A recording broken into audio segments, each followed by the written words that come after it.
So I was told that I've got a present in my bedroom, and I'm curious to what kind of junk its mind's putting in there.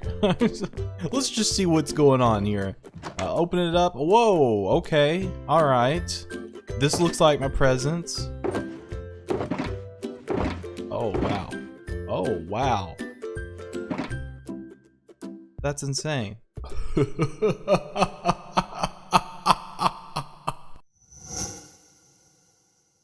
Hello, I'm WaffleStick. Welcome to episode 28 of BlockHeads. It's been some time since I've been on the server. I actually produced a video. I've just been extremely busy, so I haven't really had time to play survival. I've done a couple of tutorials since then, but yeah, I've been a busy bee waffle, as one would say. And so I'm actually on my way over to the Emerald Farm, so I was going to show how it works and everything now that it's up and running. I actually need to bypass the portal that goes to the Emerald Farm and then get Bad Omen from the Pillager Tower that's a little bit further away from it. It's like over this way, so we'll hop in and get Bad Omen. Oh, it's dark in here. The really cool thing that you could do in free cam is hit as you were in the free cam, so you can kind of work on farms and such. I thought it'd be a cool thing to show off. I've got Bad Omen, obviously, went through the portal. We got it all figured out, so here is the good old raid farm. And all we'll have to do is, let's get our sword out. Let's get inside, and then kind of back up, and then we'll do our little piston method. So once we're in free cam, we should see them all spawn, which is absolutely insane. It looks so cool on the platform. I mean, look how many freaking mobs just show up on this platform. It's insane. Oh, wow, look at that. It's beautiful. It's absolutely beautiful. I love it. And so they will get flying machined into the lava, and that gets rid of the Ravengers. And then all of your mobs will, be put into this pit, and then dropped into the kill chamber, which is so nifty. I love this design. I've been wanting to show it off ever since he got finished with it. And this is, of course, in a little bit of a longer delay circuit because we want the raid wave to be done before they drop. So it's all done. They'll drop. I mean, it's just raining the mobs. It's insane. And yeah, I was going to do a little bit of swiping in free cam, but I think it'd be easier just to see it from here. See them all bundled. We might have a little bit of loss because of the entity cramming, I would assume. Okay, that's good. And then it just continues to recycle from here, and we get so many emeralds.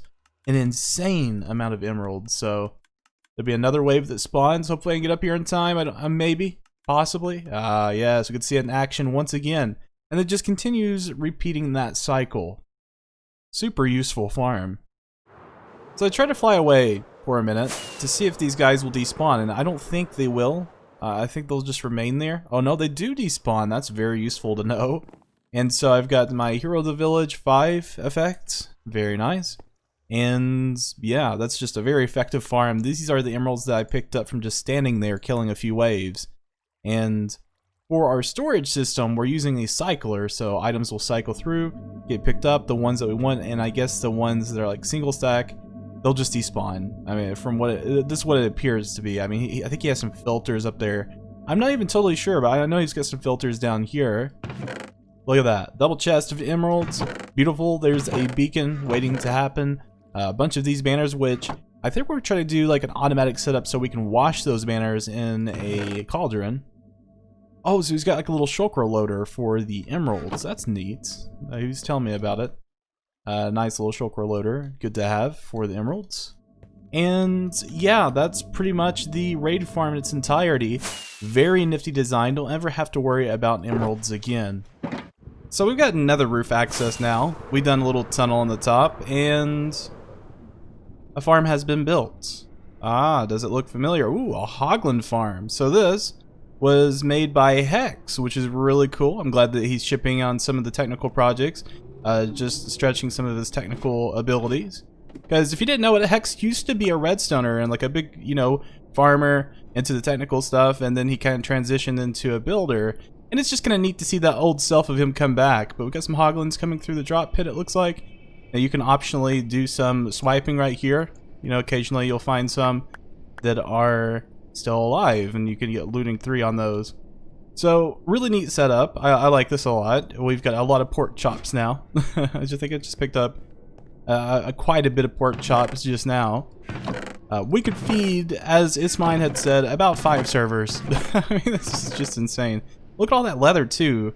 So I didn't realize this was a byproduct of that. And I think most people would make it for leather, but on BlockHeads, we really needed a viable food source. That's very nice. I'm glad that's done. That's so cool, Hex. Good job, buddy. Now let's just find my way back to the Nether Hub. And when it comes down to it, I love the Nether Roof. It's probably my favorite place in Minecraft because it's so peaceful. You could just kind of work on your projects without sleeping, and a lot of interesting projects at that. So this way is where the Hogland Farm is. There's also a couple of other projects out this way. So we've got a portal, and we've also got a gold farm, which it's mine. Just joined the game. He's been working on it. It's about done with. It's really cool. He's working on the storage system now. I think I'll save that one for next episode. But speaking of It's Mine, I've got to get with him to talk about the World Eater project we're going to be doing over at the Double Witch area. And that's going to be fun. See if I can Fancy flying with It's Mine. Jeez. Cutting that corner like it was nothing. Ooh. Ooh. Are so you, close. Are you going up there? Yeah. Oh no, I missed it. I got it. I'm up and through. It wasn't very clean, but I'm up and through. Me too. Same here. Okay. Jump in here. See what we see. The Hex is just standing on the other side, even though he's on the server list. That would be funny. Okay, so in this area, there's a couple witch huts. There's one straight ahead of us. Kind of see it off in the distance. And the other one's behind us. So, nice and conveniently got our portal right dead center in between the two of them. Yeah, that's actually perfect. Kind of nice to have like that blue water there. You can kind of tell the split too. Yeah, that is kind of nice with the river running through there. We could actually make it to where we could utilize that for the river parts for a drowned farm. Oh yeah, that would be pretty cool. We could also put some slime farms around here too, and make it to where we can turn them on and off. Same with Twitch options, man. Oh yeah, we've got a lot of options here. There is quite a bit of water, so World Eater is going to be the best option. Yeah, it's going to be necessary pretty much. For that, as like the middle, like AFK zone, are we planning to build like any structures there or anything, or? Well, we'll have the AFK platform and item sorters, the whole 9 yards. We can do shulker box loader systems. If we can find one that's actually going to work out properly. With the changes to redstone, a lot of things have changed a little bit, not wanting to work properly. So yeah, like we're going out and mining just for redstone, just to do projects. And well, I don't like to mine for redstone. Yeah, who does that, man? It's like low lives. Low lives do this. Right. Who mines? Who mines? I build contraptions to do all this for you me. Just stand in one place and all of the farms just output to you, man. There is no chests or hoppers. You pick it all up. I just pick it all up and use it immediately. And yeah, and just process it as I collect it. Yeah, there you go. You're basically you're the super item sorter of the server. You can't outrun a World Eater with a pickaxe. No, it doesn't matter how hard you try. It doesn't happen. Especially with all this waters. Ah, yes, that daytime. That's what I want to see. So since this has turned more into a show and tell episode, It's Mine had gotten done with the gold farm, so I thought to go over and just check it out. I mean, I was going to save it for next episode, but you know, since we are looking at all the farms, catching up on everything, I think it'd be best to just go over there and check it out. So it's a really neat design. It's like an XP design, utilizing like continuous pigment aggro and then entity cramming to kill. So it's much like some of the older gold farms, but it still performs nicely. If I can find where we're working on the World Eater, I might be going the wrong way. Yeah, it'd be the other end, I believe. I'll show you how much we've gotten done so far, and we've decided that instead of manually clearing the trench, we're going to bring in a TNT duper to take out the rest. So, if I can land, we streamed on Twitch, clearing some of this out. Got a lot of the water. There is quite a bit still left. I just didn't want to do it because, you know, it's rather deep. I've got maybe about 41 sponges, so we're not low on the sponges or anything. And we've done these side trenches like this so that we can put water as a big layer on each side, and that way if we run a TNT duper in the middle, then we won't have to worry about doing all the messy sides or even exploding water into the big trench. So it'll be a nice clean trench ready to go for a world eater, obviously because we got our machine inside of it, and it's going to go downwards as it's clearing a big massive chunk. I forgot how many chunks it was. I think its mine said something like 25 chunks, which is just, whoa, that's a big old puppy. That's a big one.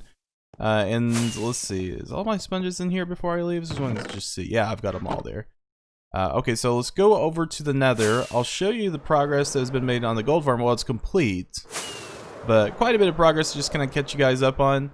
Really neat design, and its mine gave me the green light to do a tutorial on it if anyone's interested. And of course, if you do express interest in this design, just let me know in the comments, and I'll see about getting a tutorial on it.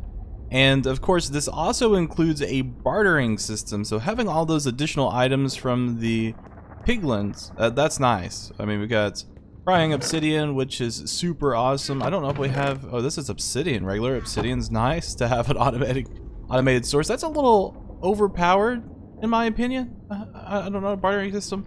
Nice to have renewable items, but I don't know. It's like something that you would always have to manually mine for, and now you don't. So if you did a massive bartering system, it might be beneficial to get all these like crazy items that you can get from them. And we've even got nether brick, quite a bit of it. Is this extra storage? It is. Okay, so it just continues to backstock. Okay, and got some fire resistance potions. All the other extras that come out of this, so like soul speed. I forgot that was also a byproduct of it. Ooh, wow, okay. Quite a bit. Oh, soul speed boots already made for us. Iron. Ah, that's neat. And there's the blackstone side. That might have skipped the filter because when I seen the blackstone earlier, it was leather. So might want to fix that at some point. Let's see. Let's just follow this line and see what the filter looks like on it. Oh no, that's blackstone there. But for some reason, leather's in there. I don't know what happened there. Some kind of hiccup. Anyways, the actual gold farm. Yeah, let's go look at it. So it's above, right here. Ooh, doesn't it look pretty? Yeah, it's kind of peeking through. So, yeah, this is much easier to build than like the previous XP gold farms. We still got to fix things. I think its mine had a little incident where a zombie piglin got in here and it attacked him, killed him, and then I logged in, and then I died. So it was just a big, it's a big rodeo one morning. We ended up getting our items back. And so, you know, it basically works just like the older XP farms, and we've got the continuous piglin aggro right here. This is zombie piglin. And then that just continues to aggro them whenever you hit one. And then they'll fall into the entity cramming pit and die. And then there's a system that partially deposits some golds in here, I think, to have the bartering. So they will drop all the stuff. Of course, it's something I can't demonstrate at the moment because of that broken side. I think I'm going to wait for its mine to work on it before I actually use it and show it off. So we'll have something to come back to. But there's your gold farm. That's a pretty nifty design.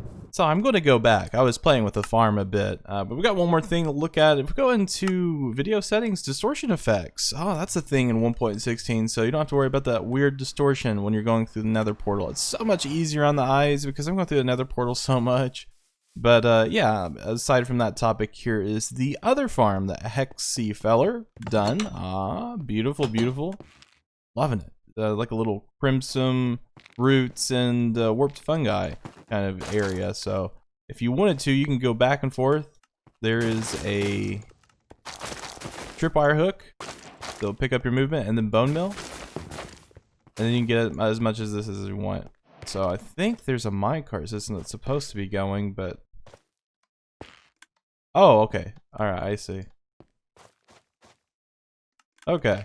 And then that would go through the system, so, to pick it up. Very nifty. This is cool. I like it, Axe. Good job, buddy. Nice little thing to have just in case you wanted to stop by and do a little bit of, you know, manual farming for your warp fungus. or if you want to do the crimson route, which this works the same way. I would assume it's got a lever on the side. I didn't see this before, so this makes me curious if a player can break it with their hands, if you could take a flying machine and then just automatically break it and make it into an automated system. I'm curious about this. We'll have to maybe do a little bit of research on it and see if maybe we can come up with a viable design. Because, you know, a lot of people have been using these. What the heck is this? Did I put that in there? I hope I didn't. And here's also an area for mining the wood variants. So I think with a haste 2 that becomes insta-mineable wood. So it's interesting. I'll have to try that one out. Let's see, we've got warped fungus. Let's just give it a try. So if we got bone meal, we'll just do a few of those. There we go. I think that'll be enough to grow one. And I think we could just use the warped fungus. I think that'll work. I haven't played around enough with this stuff to know. I'm curious, is it able to be planted there? It is. Will it grow on that? No. So it looks like maybe this ore? Yeah, okay. I'm gonna mess with this stuff a little bit more. So that's not insta-mineable. I've got efficiency 5, and I've currently got haste 2. I thought it was insta-mineable. I remember back in the snapshots it was. Unfortunately, it looks like it's not. It sucks. I might be missing something, but yeah, let me know if I am missing something, because I could have swore someone said that it still was insta-mineable, but I don't believe it is. That's sad, but of course that's a nice little system, a renewable system for woods if you need to just make chests and stuff. But good job, Hexyfeller. Job well done. I look at these two blockheads doing all these farm projects, doing all the projects, and here I am. I haven't done anything. So next episode, I definitely want to shift into a project and start getting some stuff done for myself as well. Ooh, the sunrise. One thing I really do need to work on, I need to work over at the villager trading system and getting the converter kind of decorated, like an interface for it. And here, unfortunately, I got to use Scout because FreeCam. We just switched to 1.16.2, so I don't have it right now. But I need to do the deposit system for the input that goes into the super smelter, and that will be ready to go. That's one thing that needs to get done ASAP. So we'll have a super smelter. We don't have one currently where it got rebuilt in that segment, so I'm going to be definitely using that for my project. And there might be some other things to work on, but I wouldn't mind starting a new project as well, or even doing a little bit of building, because I haven't built for a while. I've been really focusing on like redstone stuff and getting farms ready, but now that we've got like crimson wood and warped wood, if that's what it's called, I'm still not familiar with the names, but there they are. They're opening a bunch of color palettes for us to use in future reference, so definitely going to be dabbling in that a bit. But I think that's going to be about it for today's episode, guys. Hope you did enjoy watching. We'll see you next episode. Have a fantastic day.